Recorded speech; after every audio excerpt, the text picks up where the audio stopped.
For generations, his legend has lived on, haunting the rich and the powerful, inspiring the lowly and the poor.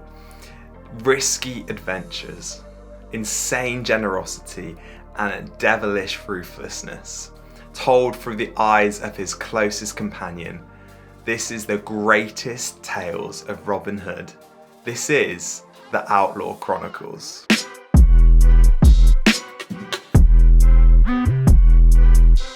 What is good, YouTube? My name is Ash Porter and welcome to my channel. Now today is an extremely exciting day because I get to talk to you wonderful people about a series which is possibly, and not even possibly, it is my favourite book series ever. I love it more than Lord of the Rings, more than A Song of Ice and Fire, more than The Witcher, more than Dune, more than His Dark Materials. This is the Outlaw Chronicles by Angus. So this video will just be covering the first 4 books of the series, these 4, and in 2 weeks time I'll be doing a second video covering the other 4 videos. And as usual as well, the first part of this video is going to be a non-spoilery review, what I love about these books, why I recommend them, and then the second half, in which you will have plenty of warning for, will be me talking specifically about the books and the events in the books, and it will contain spoilers. So obviously if you haven't read the books, turn it off after the first part. Cool? Cool. The Outlaw Chronicles is a series all about the legendary, the mythical, and to be honest, even historical figure of Robin Hood, my all-time favourite sort of inspiration, legendary figure. But I imagine that for a lot of you, when you imagine Robin Hood, you imagine some geezer running around in green tights with his merry men, singing songs, robbing from the rich and giving to the poor, causing the Sheriff of Nottingham a bad time, and just having a laugh. And you know, this guy, this sounds pretty ideal. He sounds nice, he sounds friendly, he sounds pretty kid-friendly. But Angus Donald's Robin Hood is not that. Angus Donald's Robin Hood lives in a very historical, grim and realistic late 12th and early 13th century. He may occasionally have to rob from the rich, he may have a lovely wife, and he may always have a band of incredibly hard warriors around him. But I promise you, this is not kid-friendly. Just in the blurb to the first book, Outlaw, Robin Hood is described as a tough, bloodthirsty, ruthless warrior feared more than any man in the whole of England. And if you read these books, you'll soon discover that is exactly what he is. Yet, there is still so much good in him. At his core, he is still that same inspirational hero.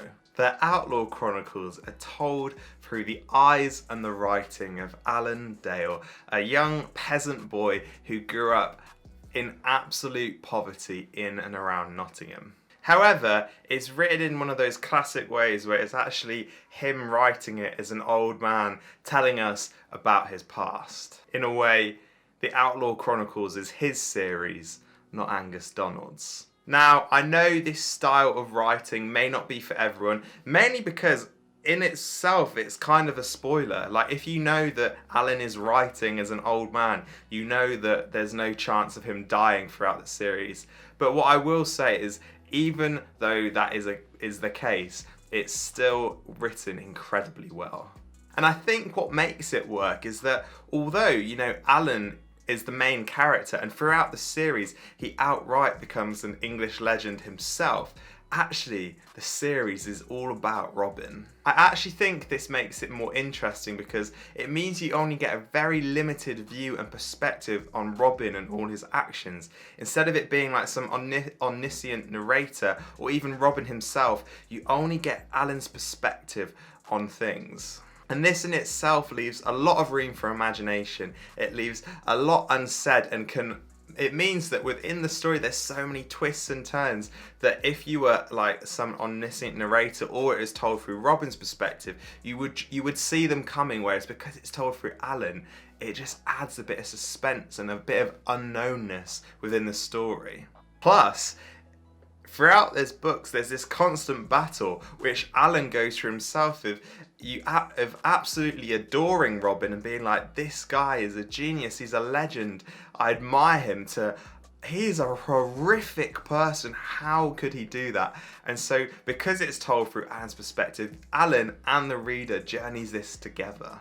The final thing to say about these 4 books is that they cover a really decent time span. You start by meeting Alan as a young lad, like 12 or 13 years old, and by the time you finish the 4th book, he's like a grown man, he's an incredible warrior, renowned across England and Europe for all the things he's been involved in. Then particularly the 2nd book, a favourite of mine, is covered in the historical context of the Third Crusade.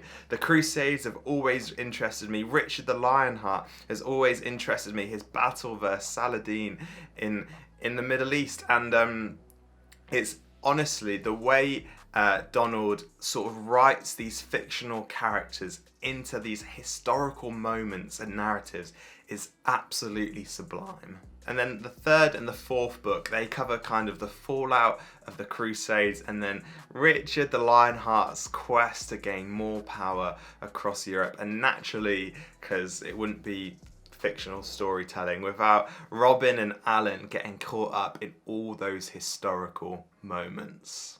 And honestly, I may be biased because, like I said, this is my favourite series, but this is just a joy to read. Right, there we go. Go read these books if you haven't, and if you have, or you're not bothered about spoilers, it's time to dig into them a bit deeper. So, book 1, Outlaw. This is the beginning. Robin is an outlaw in Sherwood Forest, and Alan, as a young lad, steals some bread in Nottingham, gets caught, and has to go and join Robin. Some of the things that really stood out to me early on in this book is just how ruthless really Robin Hood is. You know, I think Donald's like, one of the things he really tried in this first book is to absolutely eliminate kind of the fairy tale side of Robin Hood and make him into a real gritty, realistic character. It's incredible because at times you feel like he's absolutely insane and just fueled by anger and hatred, yet at the same time he can be so charismatic and charming. And also, I think what's sick about the Robin's character is actually Tuck's description of him, but also of people in general, about hot and cold men, and how actually Robin is one of those hot, cold people that on the surface he looks cool, calm, collected, cold as ice, but inside he is like the middle of a volcano. He is a raging fire and tempest waiting to strike out at anyone who betrays him. You know, like Tuck says, he's the most dangerous type of person. And I think my favourite part in this book, which actually isn't related to Robin, it's that bit where Goody, Bernard and Alan are in the forest. They've just survived the attack from the Wolfman cannibal guy, and then they are being surrounded and attacked by wolves. You think, how are they going to get through this? And I think what happens next is one of the most cinematic moments in any book I've ever read that I can so vividly visualize it. And it's that moment where Alan just suddenly hears something and then out of nowhere Tuck's wolfhounds Gog and Magog burst through the undergrowth and just start ripping these wolves to pieces. And then moments later, some of Robin's men and him, they appear on their horses and save them. And it's just something about that moment, about the wolfhounds bursting through and just scattering the wolves and just causing chaos, that I absolutely love. Then book 2, Holy Warrior. Now, what can I say? Like I said earlier, this is probably one of my favourite of the series, maybe my favourite of the whole series, mainly because it's covered in the Third Crusade.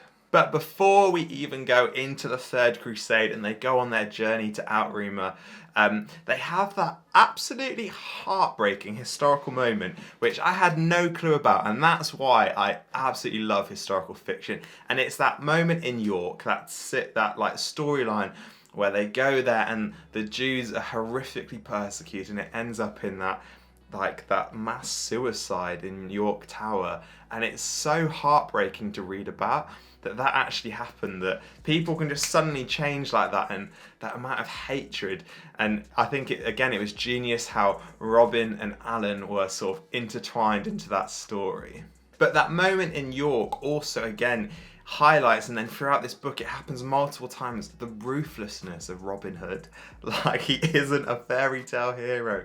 He had a dark side. That moment where he basically ignores Ruth to save his friend Reuben so he can make a ton of money.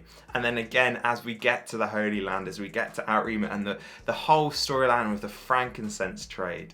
And again, that, I found that moment heartbreaking when they end up ambushing the supply van that's being escorted by the Templars, and Sir Richard is there and ends up getting killed. Again, Robin Hood, not always the good guy. But you also, in this book, you can't ignore Alan's little love affair and just what that sets up. Because if you read these books, you know that it doesn't all work out for him. Book 3, Kingsman. What a book. Richard is captured by their enemies, and for most of the book you think Alan has betrayed Robin. The writing in this book is top drawer. And then also, Ner comes back, causes chaos, and then finally Goody and Alan end up together. And what I love about this book is that really it is mostly about Alan. The spotlight is kind of diverted away from Robin, and it becomes about all Alan's adventures and what he can do to prove himself. He proves himself as a warrior. He proves himself as a loyal man both to Robin and to Richard. And then he proves himself to be a badass, to be honest, and ends up with the most incredible sword, Fidelity. Now, actually, I want to highlight Fidelity because I think there's something really clever in the way that Angus Donald then writes the sort of combat for Alan onwards. It's like Fidelity is brought into it as this incredible jeweled sword that is, part of Alan's right arm, but also it almost becomes a character. Like, you become attached to Fidelity. It is mentioned so much, and I think it's incredibly clever writing. And then finally for today, Book 4, Warlord. Now, to be honest with you, out of all 8 books, this is probably my least favourite. Or no, the first half of the book is my least favourite because the second half gets a load better. The first half, I don't know about you guys, but I found it really slow. The whole storyline of them just campaigning in France, trying to take castles, sieges. There's a little bit of Alan starting to work out, who's killed my dad, start chasing that sort of paper trail. But in general, I found it incredibly slow. However, I will say, as we get into the second half, boy does it pick up. Boy does it become so much better as Alan journeys to Paris, as the whole plot line around his dad's death and then the Master unfolds, as we learn about the lance that, pierced Jesus' side apparently and can send people to heaven, and then the Holy Grail. This whole big storyline erupts and it's really captivating. But then also we have a pretty big historical event. Richard dies. Richard, the flipping Lionheart, gets killed by a random stray crossbow bolt. Again, this was another historical moment. I had no clue how it happened until I read these books. And to find out that, if it wasn't for some random crossbow guy just going, trying to get a long shot, England could be holding a lot of France. A lot of France could be English right now. I mean, obviously a lot happened between then and now, probably not. But what is incredible, and this highlights us, and how in history, little insignificant moments can have huge effects on history. And then obviously we get to the end of the book and Goody and Alan are finally like, screw you, Ner, we don't believe in your curse. And they get married. What a joy. And there we go. That has been the first 4 books of the Outlaw Chronicles. Oh, guys, I love these books. I love talking about them. Thank you so much for watching this video. I have been Ash Porter, and I will see you next time.